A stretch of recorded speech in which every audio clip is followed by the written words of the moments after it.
Una antigua muralla separa los arrabales de la ciudad de algún punto de Castilla. Andrés habita en los arrabales, pero vive en los intramuros.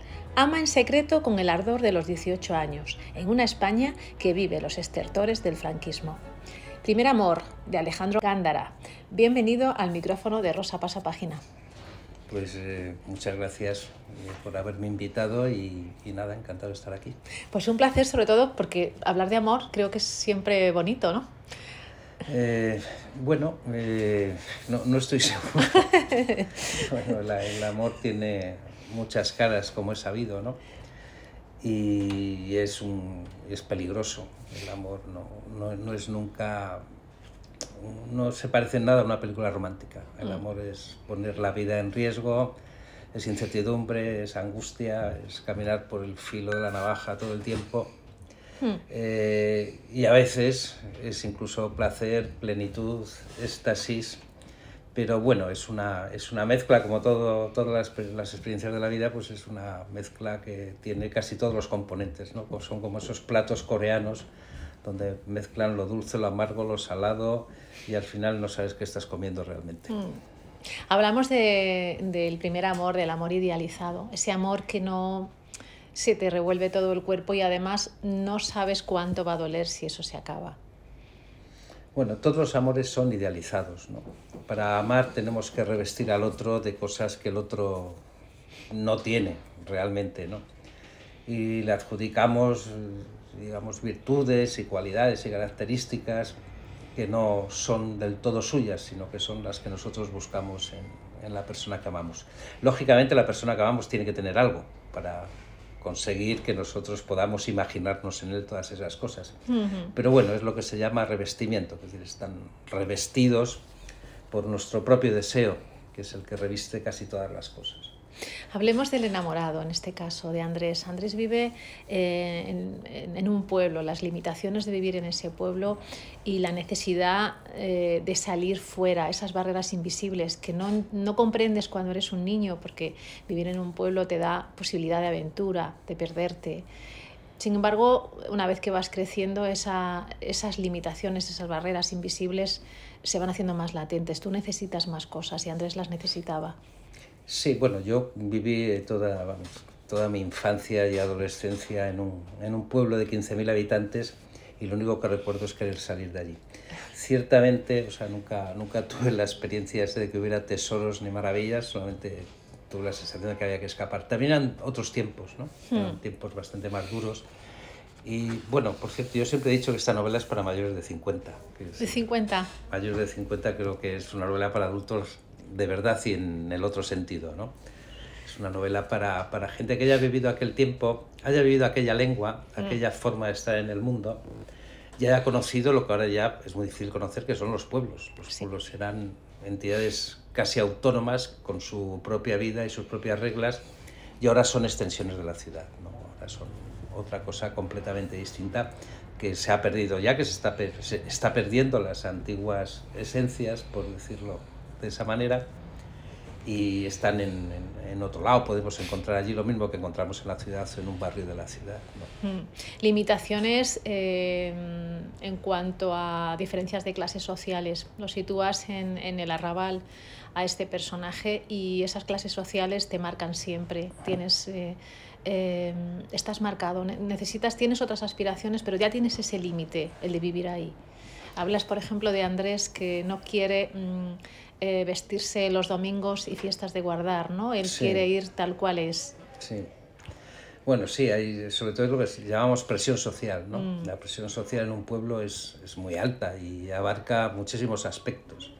Desde la clase social, evidentemente, hasta la historia familiar, el prestigio propio de los componentes de la familia, el lugar que ocupas territorialmente, incluso espacialmente, ¿no? Geográficamente, si vives en los arrabales, si vives en la ciudad, sí. Si vives en un chalet, si vives en un piso, si vives cerca del río, si vives digamos cerca del puente, si vives lejos, si vives en la huerta, en fin, tienen toda una serie de matices, pero particularmente es el estar en boca de todos y lo profundamente convencionales que son los mundos rurales, ¿no? Es decir, es imposible hacer prácticamente nada. porque todo lo que, no digo ya lo que se salga de la norma, sino incluso dentro de la norma, si no ha sido hecho antes, o si no forma parte de lo que hace la comunidad, entonces es reprochado automáticamente. Y si insistes mucho en ese camino, que puede ser tan ridículo como yo recuerdo un problema que tuve en el pueblo, porque quería imitar Cesta y Puntos, que era un programa que había entonces en la televisión, y que consistía en que dos equipos se retaban a ver quién sabía más, o sea, una especie de trivial en plan básquet. Sí. Pues hubo problemas porque simplemente no querían hacerlo, no consideraban que estuviera bien visto. Tuve problemas en el instituto, problemas con el ayuntamiento, problemas con todo el mundo por algo absolutamente ridículo. Entonces son lugares absolutamente convencionales que ahora lo han heredado las provincias. Las provincias tienen, digamos, un componente de convencionalidad que antes estaba en los pueblos y hace la atmósfera a veces difícilmente respirable. Te comprendo perfectamente. Porque eres de pueblo. Sí, bastante más pequeñito que el tuyo, de 4.000 habitantes. Uy, son muy malos. Entre 4.000 y 15.000 yo creo que son los peores. Sí, tienes muchas limitaciones, sobre todo culturales. Sí. No llegas hasta donde llegas, necesitas más. Sí. Yo recuerdo que la biblioteca de mi pueblo, que yo no sé cómo... Claro, yo he salido muy mal, yo creo que a consecuencia de esa biblioteca. La mitad era un estante. La mitad eran las obras completas de José Antonio Primo de Rivera y la otra mitad las obras completas de las aventuras de Asterix. Entonces, como no había otra cosa, pues yo unas veces leía a José Antonio Primo de Rivera y otras veces leía Asterix. Bueno, leer enriquece siempre. Sí, pero claro, mi concepción del mundo era extravagante, ¿no? El resultado fue... Y después ya, para solucionar la cosa, un profesor, como decía que tenía un pico de oro, me dio a leer a Platón, que es otro que debería tener también un pico de oro, ¿no? Y entonces ya, pues, mi trilogía perfecta es José Antonio Primo de Rivera, Platón y Asterix. Asterix, bien. Variado. Ese soy yo, si alguien me pregunta, ¿de qué está hecha? ¿Cuál es tu formación intelectual? Esa. Además, arrancas en una época tardofranquismo, o sea, arrancas cuando todo está en plena ebullición, se ha vivido lo que se ha vivido y, no sé, se esperan grandes cambios, pero además grandes cambios ya que no ocurren. Bueno, en el pueblo nadie esperaba grandes cambios, ni pequeños cambios, ni ningún cambio, y de hecho no pasa nada. Es decir, siguen las fuerzas vivas, siguen como seguían, como estaban.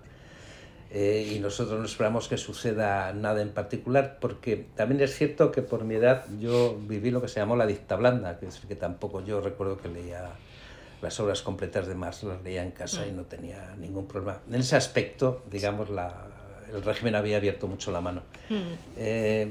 Entonces la sensación que tenía era de que todo iba a ser así. Fue al llegar a Madrid, al estudiar aquí, cuando me di cuenta de que había otras cosas, porque entonces tampoco tenía allí la conciencia de que fuera necesario tener muchísimo más, excepto exterminar al pueblo, eso sí, que desaparecía del mapa y no volvía a existir nunca más, pero no tenía la impresión de que hubiera una evolución. No me parecía que aquello fuera evolucionable. Y de hecho creo que, aun siendo tan joven, tenía razón. Es decir, desde esas estructuras no se evoluciona hacia ninguna parte, pues son estructuras obsoletas que lo que tienen que hacer es desaparecer, sin más. O sea, no hay forma de irlas modificando desde dentro. Y de hecho mi pueblo, que es con el que he seguido teniendo relación a lo largo del tiempo, lo ha demostrado. O sea, es imposible la evolución. Seguimos como estábamos y sin ninguna diferencia. Bueno, con algunas cosas cosméticas, pues se vota, ya no se pueden hacer ciertas otras cosas, claro, porque hay unas leyes y una constitución, pero vamos, en lo que se refiere a la vida cotidiana, digamos, y a la respiración normal, el pueblo sigue siendo lo que era. Vamos con esa otra parte del muro, con Brígida, que representa la otra clase social, pero también dominada por su padre. Bueno, Brígida es un amor. Entonces los amores pues son princesas. O sea, en mi caso, pues princesas, seres de otro mundo, extraordinarios. O sea, no son terráqueos. O sea, son otra cosa. Y con mi imaginación y mi desesperación de entonces, pues ya debió ser algo sublime a más no poder, ¿no? Aquello era todo lo que uno podía querer e imaginar al mismo tiempo. Y por tanto, pues batacazo, claro, como no puede ser de otra manera. y al final pues la chica lo que hace es obedecer a su padre, que estaba empeñado en que no saliera conmigo, ignoro por qué razones, porque yo era, aparte que era un chaval bastante listo, no sé, pues era campeón de Salamanca de 1500 metros lisos. Mis padres tenían dos tintorerías en el pueblo, o sea que tampoco era, no sé, un vagabundo, ¿no? Pero el padre se le metió en la cabeza, seguramente por estas cosas que hacía, ¿no? De programas como de cesta y puntos. A veces salía con los chavales pequeñitos que me daba una pena horrenda cómo se aburrían en el pueblo, los sacaba a hacer excursiones por las estribaciones de Gredos, en fin, o sea, bueno, todo lo que se me ocurría, y ve que al padre le debía parecer muy activo y debió pensar que no era un buen partido para su hija. Y la hija, que tampoco debía tener un carácter descomunal, pues le siguió la corriente y ahí me truncaron mis primeros brotes de sentimiento amoroso. Tu garcillegua, así es sí, como la defines, ¿no? En ese caminar que tiene... Una mezcla de garza y uva. Sí, porque en realidad después me ha sorprendido. Después he sido mucho más gilipollas, quiero decir, en la elección de las mujeres, quiero decir, siempre yo creo que fue por la herida que me produjo, pero no era el amor hacia una figura canónica, o sea, no era aquello que decíamos entonces, la rubia de ojos azules, ¿no? Que nos parecía que era lo más grande, que no sé de dónde lo sacábamos, debía ser de las películas que Seguro, veíamos. prototipo total. Claro, o sea, un prototipo absurdo. Cada vez que veías a alguien rubio de ojos azules te parecía que era de una raza superior, ¿no? Y desde luego de una clase superior. Y ella no se correspondía con eso, ella fue una persona a la que fui amando poco a poco, porque al principio tampoco me fascinaba especialmente, no la veía ninguna virtud de esas que tienen que descollar para que uno centre la mirada, y me fui enamorando, pero enamorando de verdad, o sea, de ella. Y era un ser pues específico, como deben ser los amores, ¿no? No respondía a ningún prototipo, ni ahora mismo podría resaltar ninguna cualidad suya que destacara por encima de las otras, ni que destacara siquiera entre el grupo de gente con el que yo me trataba, ¿no? Bueno, no tendría por qué, simplemente estabas enamorada de ella. Sí. Ya que personalizamos Andrés en ti, pues sí. Lo hablamos así. Sí, bueno, es que estaba hablando de mí, de hecho. Ya lo sé. Pero, claro, aparte de eso, dices que el padre de Brígida no veía nada en ti. Claro, expulsarse del colegio tampoco era algo positivo, ¿no? Expulsarse por sí mismo del colegio, ¿no? Ya, bueno, yo tampoco voy a decir que fuera un santo varón, ¿no? Pero era... llegaron a irritarme mucho. Recuerdo que la salida con la ruptura amorosa y mi relación ya con el instituto y con el pueblo fue de conflagración abierta, o sea, en todos sentidos. Y yo no sé, por alguna razón no les tenía ningún miedo. Y me enfrenté mucho y llegué a extremos que, bueno, que menos mal que me fui del pueblo, porque si no... La cosa iba seria. Sí, iba a ser bastante peor, pero bueno. El abandono del padre también creo que causa una ausencia tremenda, ¿no? Y supongo que se agarra uno a los recuerdos, a los pocos recuerdos. No sé si los magnifica o todo lo contrario. No sabe, ¿no? Porque la relación de Andrés, no es mi caso. En mi caso también mi padre desapareció, efectivamente, pero no tenía esa relación con él. Él tiene una relación con el padre estrecha y no ve más allá del padre que lo que se muestra a la vista en aquella época. Una época, debo decir, en la que se pegaba a las mujeres de forma sistemática y pasaba como una cosa normal. O sea, gritos de mujer en donde yo vivía era una cosa que se escuchaba habitualmente y que se consideraba que formaba parte del paisaje. Y por tanto no entraba uno a juzgar a los varones por el hecho de que pegaran o no pegaran a sus mujeres, dado que era una cosa bastante... Y creo que hoy lo sigue siendo igual. Quiero decir, creo que esto no sé cómo puede cambiar, pero desde luego hay un sentimiento de que ahí hay una violencia escondida, permanente, que no se ataja, ¿no? O que no podemos con ella, o no tengo ni idea de qué. Pero en aquel momento, bueno, uno permanecía ciego a esas cosas, igual que ha permanecido ciego a muchas cosas que se ha hecho con las mujeres, a mucha forma de tratarlas, ¿no? Al simple piropo, ¿no? Esa especie de agresión que es que vaya por una calle y no sé yo cómo reaccionaría, porque dado mi carácter violento, a que alguien dijera guapo o una cosa así, que creo que a lo mejor me enfadaba, ¿no? Y entonces todo eso pasaba. Entonces él tenía una relación estrecha con su padre que le hacía incapaz de juzgarlo. Por tanto, la desaparición del padre se convierte para él en un enigma muy doloroso. ¿Y cómo vive esa ausencia con respecto a su madre? Culpándola. Es decir, o sea, lo curioso además es que el rebote es para la única persona que necesitaba en ese momento apoyo y ayuda, él no sabe prestársela. Y eso forma parte de su dolor futuro y de su incomprensión, digamos, de cuánto le rodea. Todo esto estamos hablando en el momento de la ruptura. Es decir, claro, cuando un amor se rompe necesitas consuelo, comprensión, hacia una cosa hacia un sentimiento extraordinariamente duro, pero extraordinariamente sutil, que es la decepción. Entonces, claro, la decepción, una vez que entra en la vida de una persona, es difícil sacarla y es difícil impedir que se extienda, ¿no?, por todas las cosas. Y ahí él tiene una dificultad enorme, es incapaz de ver, o sea, se queda completamente ciego. El dolor ciega, se ha dicho muchas veces, él está ciego durante una gran parte de ese periodo de la novela, ¿no? ¿Y la propia tristeza te salva de algo peor? Sí, bueno, la tristeza nos salva de muchas cosas, ¿no? La tristeza muchas veces es como volver a casa, ¿no? Es como encontrarse uno mismo y poder recuperarse de alguna manera, ¿no? Es una forma de entender, es una forma de no esperar, y después está la autocompasión, que es otra cosa, ¿no?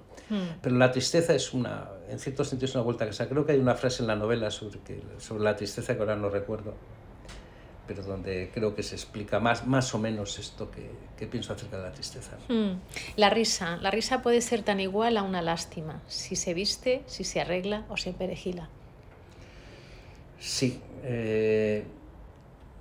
hay una forma de buscar la alegría que es triste. Es decir, si uno realmente necesita estar contento, nunca lo va a estar. Si uno necesita el amor, nunca lo va a tener. Esas son cosas que le encuentran a uno. El amor, la risa, la alegría, el optimismo, ¿no?, la fuerza para hacer las cosas. Uno debe desearlas, pero debe saber también que le encuentran. No por querer enamorarse y no por querer hacer cosas lo va a conseguir uno. Eso es... La mayor parte de las cosas importantes te encuentran cuando tú estás en disposición de aceptarlas. Cuando estás abierto a ellas. Sí, pero... Sin saberlo también, no hace falta saberlo, que estés predispuesta a que estoy, sino que llegan. Llegan, o sea, había un proverbio chino, creo que era chino, pero no, lo mismo es coreano o indio, que decía que después de que has buscado mucho tiempo el amor, debes dejar de buscarlo, porque entonces él te encontrará a ti. Es verdad. Cándida. El mejor personaje de la novela. Sí, estoy de acuerdo. Tremenda. Dura. Bueno, es el amor en su expresión pura, digamos, o sea, es el amor desatado, el amor sin componendas, el amor sin marco social, el amor sin lenguaje, prácticamente, el amor sin educación, sin cultura, sin nada. La entrega a cuidar a sus hijos, a sus hermanos. La fuerza de la naturaleza, es decir, o sea, es el amor en la naturaleza, ¿no? Es el personaje más romántico, claramente, de toda la novela, porque es como cumbre borrascosas, que es una fuerza desatada que no va a encontrar límite ni se va a detener ante nada. Y lo curioso fue que su discurso, cuando habla ella en primera persona, en la parte en que los personajes declaran, o el entorno, ¿no?, de Andrés empieza a declarar su impresión sobre el romance, me salió casi sola. Yo pensaba que él tenía un miedo espantoso, chica, 16 años y absolutamente apasionada. Y dije, bueno, he llegado a mi techo como escritor. Y sin embargo salió con una fluidez, o sea, debía llevarla escondida yo en alguna parte a ese personaje, porque todo el mundo me ha dicho que se come la novela, ¿no? Opino lo mismo. Además defines a Cándida y Brígida. Cándida es el alimento y Brígida es, no sé, quizá la que produzca, la que haga que Andrés sea una víctima. Sí, sí, son dos. No, Andrés nunca llega a saber nada de Brígida, en el fondo. De hecho, cuando se encuentran 40 años después, todavía no sabe. Tiene que preguntarle cosas tan elementales como que si le quiso alguna vez. O sea, no parece que esté ni siquiera enterado de eso, ¿no? Es una desconocida para él. Mientras que Brígida ha tenido el corazón en sus manos, es decir, lo ha visto, lo ha tocado, lo ha sufrido, ¿no? ¿El primer amor es el último? Puede ser. Siempre se compara con el primer amor. Todo se compara con el amor, se convierte en el paradigma, ¿no? En el espejo de todos los amores que vienen después. Y desde luego, todos los amores que vienen después se edifican sobre ese. Puede que sean incluso más amores, que sean incluso más profundos. Ahora, la construcción es sobre el primer amor. O sea, esa forma de amar, para bien o para mal, rechazándola o aceptándola, elaborándola de mejor manera o dándole algunos retoques, es la forma en que vamos a construir nuestros amores futuros, en negativo y en positivo. Y me parece que eso es un hecho, ¿no? Cuando uno se ha enamorado, que es una cosa no tan sencilla, porque todo el mundo piensa que se ha enamorado. Eso, que todo el mundo se ha enamorado, eso no es verdad. Se enamoran unos pocos elegidos. O sea, los que tienen la capacidad de intercambiar con la muerte esa carta son muy pocos. La mayor parte tienen apegos, o tienen necesidades, o tienen intereses, o incluso necesitan compañía, lo que sea. Pero enamorados hay muy poquitos. Todo es lo que tiene que ser, da igual el tiempo de la espera. Bueno, pues ahí parece que estaba un poco budista, estaba el personaje, ¿no? Pero es verdad que al final la vida te da lo que te da, no puedes juzgarlo demasiado y que la mayor parte del tiempo ha sido una espera. Una espera. Pero no sabes qué estás esperando. No sabes qué estás esperando. Esperas, sabes que la vida te va a dar algo en algún momento, pero no sabes cómo va a ser. No sabes si lo mereces o no, nunca lo vas a saber, por otra parte. Pero sabes que esa espera es la estructura de la vida. Que esa espera es la forma en que vives. Pues un placer.